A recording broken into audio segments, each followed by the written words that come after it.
Hello, my fellow soul traveler. Did you know that creativity might be your greatest asset for healing the parts of yourself that make you most uncomfortable? Whether you call yourself an artist or not, you have artistry within you that is just waiting to express itself. Your creativity is an essential component to your mental, emotional, spiritual, and even physical well-being. And depending on how you've been living your life, you may have forgotten to nurture this sacred part of yourself. My creativity saved me.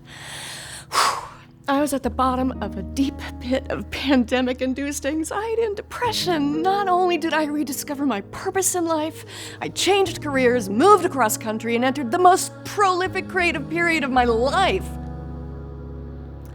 My name is Laurelann Porter, and I'm a shamanic artist. That means I channel through works of art that are healing for my community. I'm dedicated to empowering and supporting creatives, healers, and awakening souls on their transformative journey of healing and creativity. I help them reclaim their creative voice when it has been stifled or dampened by grief, trauma, or societal pressure. I empower them to move through their life more fluidly and reclaim their creative voice in a nourishing, safe, supportive, judgment-free environment, so they may do the inner work and unlock their innate divine gifts, transforming their lives and their communities. Would you like to reclaim the part of your soul that writes poetry, makes art, dances, or sings? I will help you do that. But the first step is learning to grieve creatively. I get it, grief is complicated. Each one of us grieves differently, and each loss we experience brings its own flavor. But when we gather in a loving, nourishing, and supportive space, we can express the uniqueness of what we are experiencing. Grief is always ongoing.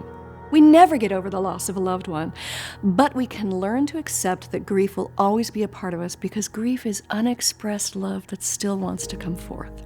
There are so many reasons to grieve when we look at the planet.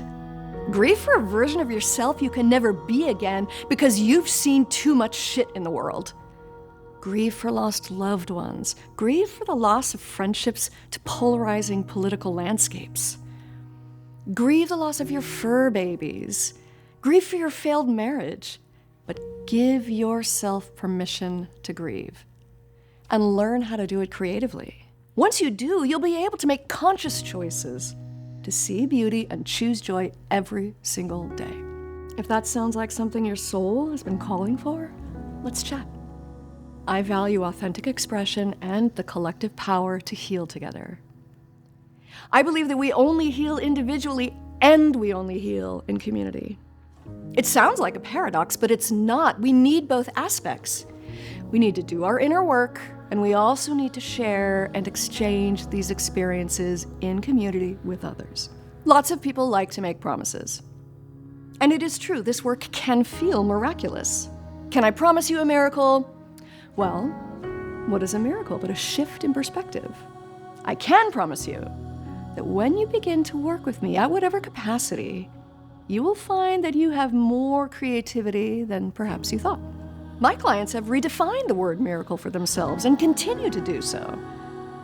I promise you that once you learn how to grieve creatively, you'll be better equipped to handle all manner of fuckery life might try to throw your way.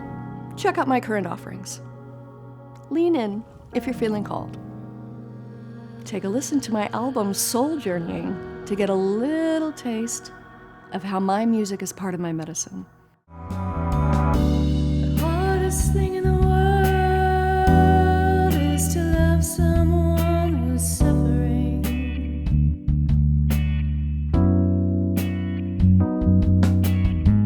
When you know the way out, but you know you can't walk the path for them, I invite you to walk the path with me. I can show you some guideposts so you can map your own way through the mysteries that are calling you. Come for the lessons, stay for the community. Make it safe for joy to re-enter your life again. I'll see you soon.